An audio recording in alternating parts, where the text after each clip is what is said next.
Good morning বন্ধুরা, আশা করি আপনারা সকলে খুব ভালো আছেন এবং সুস্থ আছেন। আজকে আবার একটা নতুন রেসিপির মাধ্যমে কুকস অ্যান্ড কম্প্যানিয়নে আপনাদের সবাইকে স্বাগত জানাচ্ছি। বন্ধুরা, আজ আমি আপনাদের দেখাবো টেস্টকে কম্প্রোমাইজ না করে একদম সহজ উপায়ে ঘরোয়া কিছু উপকরণ দিয়ে কিভাবে পারফেক্ট চকলেট আইসক্রিম বানানো যায়। কোনো রকম condensed milk, cocoa powder, fresh cream, ice cream base এসব কিছুই কিন্তু লাগবে না। এগুলো ছাড়াই কিভাবে পারফেক্ট একটা চকলেট আইসক্রিম বানানো যায় সেটাই আজকে আপনাদের দেখাবো। চলুন তাহলে রেসিপিটা শুরু করি।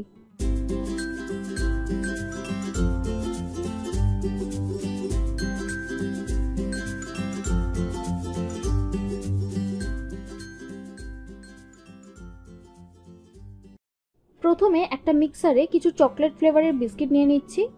যে কোনো বিস্কিট নিলেই কিন্তু হবে। এবার মিষ্টির জন্য কিছু বাতাসা অ্যাড করছি। আপনারা চিনি বা গুড় যেটা খুশি দিতে পারেন। এবার দেব 1 table spoon cornflour, 1 table spoon গুঁড়ো দুধ, 1 টিস্পুন কফি আর 2টো এলাচ। ব্যাস, এবার এটাকে ভালো করে গুঁড়ো করে নিন। এই দেখুন গুঁড়ো হয়ে গেছে। এটাকে আপনারা বেশ কিছুদিনের জন্য স্টোর করেও রাখতে পারেন।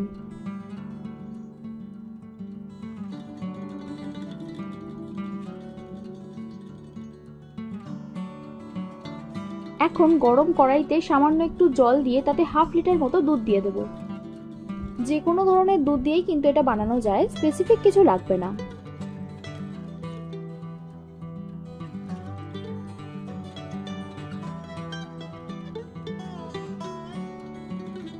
এবার দুধটাকে অল্প আঁচে ভালো করে ফোটাবো। আর হ্যাঁ, এখন কিন্তু কন্টিনিউ নেড়ে যেতে হবে।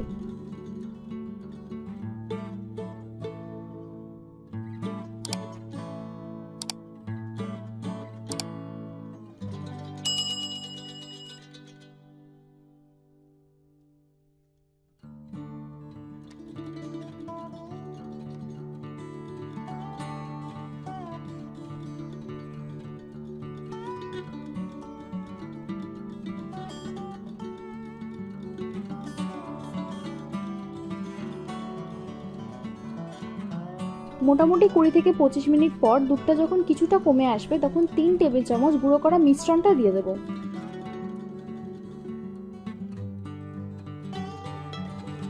তারপর এটাকে কন্টিনিউ নেড়ে যেতে হবে। প্রথমটা একটু দলা পাকিয়ে গেলেও নাড়তে নাড়তে স্মুথ হয়ে যাবে।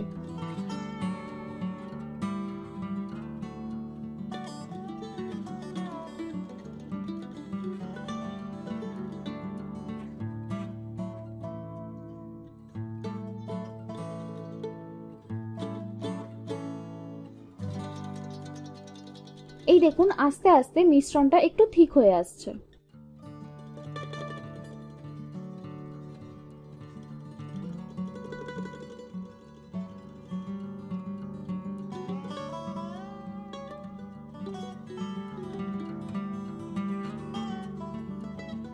যদি মনে হয় অনেকটা ঠিক হয়ে গেছে তাহলে কিছুটা জল অথবা একটু দুধ দেওয়া যেতে পারে, নয়তো প্রয়োজন নেই।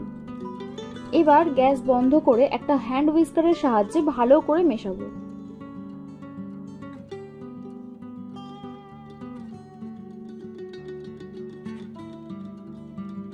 মেশাতে মেশাতে দেখবেন অনেকটা স্মুথ হয়ে গেছে আর কিছুটা ঠান্ডাও হয়ে এসেছে।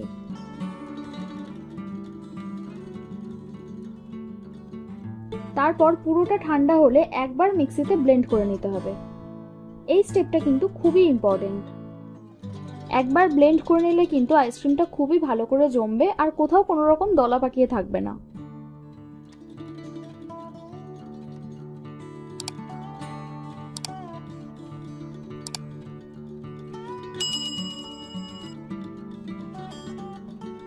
এই যে ব্লেন্ড করা হয়ে গেছে, টেক্সচারটা কতটা ক্রিমি হয়েছে দেখুন।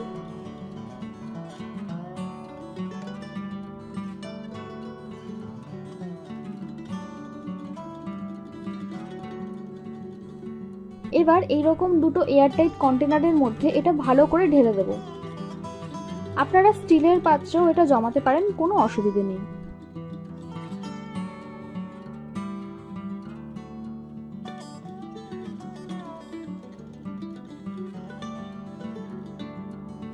এখন এটাকে ঢাকা দিয়ে 8 থেকে 9 ঘন্টা ফ্রিজারের মধ্যে রেখে দিতে হবে। বারবার খুলে দেখলে কিন্তু হবে না, একেবারে 8 ঘন্টা পর খুলতে হবে।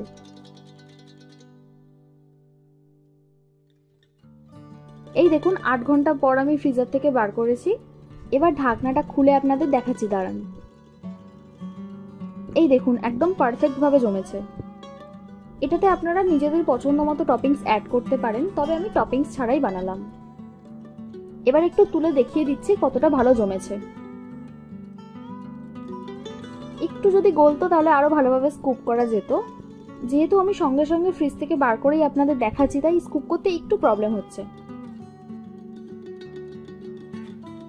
যাই হোক, আপনারা যদি একবার এইভাবে আইসক্রিমটা বানান তাহলে কিন্তু বুঝতে পারবেন এটা কতটা সহজ আর এটা খেতে কতটা টেস্টি হয়। এটা কিন্তু আমি আপনাদের বলে বোঝাতে পারবো না।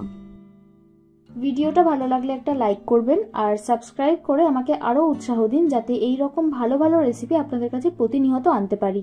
আমি রান্নায় যা যা উপকরণ ব্যবহার করেছি সেগুলো আপনারা ডেসক্রিপশনে পেয়ে যাবেন। আমার বানানো রান্নাগুলো এতক্ষণ সময় নিয়ে দেখার জন্য আপনাদের সকলকে অসংখ্য ধন্যবাদ। ভালো থাকবেন, সুস্থ থাকবেন, আবার দেখা হবে নতুন কোনো রেসিপির সাথে।